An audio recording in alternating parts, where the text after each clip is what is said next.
নরসিংদীতে এবার যেন স্বপ্নের মতো সময় কাটাচ্ছেন কৃষকরা। মাঠ জুড়ে শুধু সোনালী ধানের ঢেউ, চারিদিকে খুশির আমেজ। এবছর বোরো ধানের বাম্পার ফলন হয়েছে, আর ধানের দামও ভালো। সব মিলিয়ে যেন প্রকৃতির আশীর্বাদে ভরপুর নরসিংদীর কৃষি পরিবার।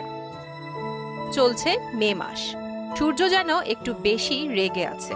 তীব্র তাপদাহে পুড়ছে সব, তবুও থেমে নেই মাঠের কাজ। কিশোরগঞ্জ, ভৈরব, সুনামগঞ্জ সহ পার্শ্ববর্তী জেলা থেকে আসা পরিশ্রমী শ্রমজীবী মানুষজন কাঁধে কাঁধ মিলিয়ে কাজ করছেন ধান কাটার। তারা জানেন এই ঘামি একদিন হাসি বয়ে আনবে তাদের সংসারে। প্রতি বছরই রসুন দিয়ে আসি, আইসা সেরা ধান কাটি, এই কামের টাকা দিয়ে আমাদের সংসার চলে এবং তারা খাওয়ায় আমাদের। নরসিংদীতে এবছর ৫৬,৫৭২ হেক্টর জমিতে বোরো ধানের আবাদ হয়েছে।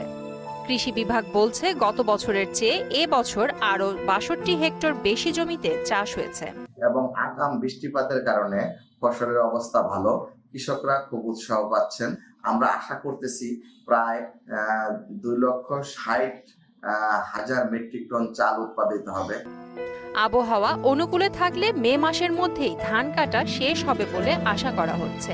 চাষিরা জানাচ্ছেন এক কানি জমি চাষে খরচ হয় প্রায় ১০,০০০ টাকা, কিন্তু ফলন হয় ৩৫ থেকে ৪০ মণ পর্যন্ত ধান।